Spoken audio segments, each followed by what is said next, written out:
Paigtingin naman ng lokal na pamahalaan ng Quezon City ang panghuhuli sa tricycle driver na nag-overloading ng mga estudyante. Narito ang report ni Benedict Galasan.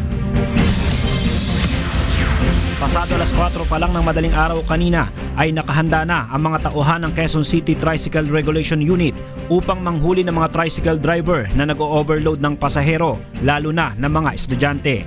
Base sa Ordinance Number 2337 na ipinatutupad ng Quezon City Government, hanggang 4 lang ang sakay ng tricycle at bawal na umangkas sa likuran ng driver ang mga estudyante dahil delikado para sa mga bata. Mahigpit ding ipinagbabawal ang pagdaan ng mga ito sa mga major road.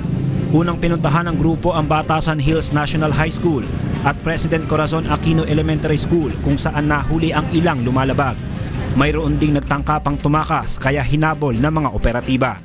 Aminado ang mga nahuli na alam nilang bawal ang overload pero depensa nila. Kaso lang nadaanan ko kasi sir, walang masakyan sa baba eh. Tambak yung mga pasahero estudyante. Sinakay ko na lang kasi.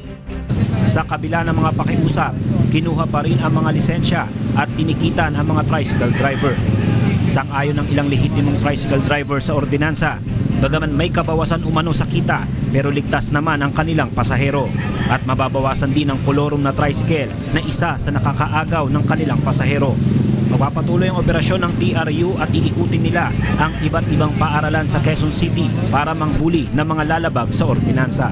Benedict Galasan, UNCV News Worldwide.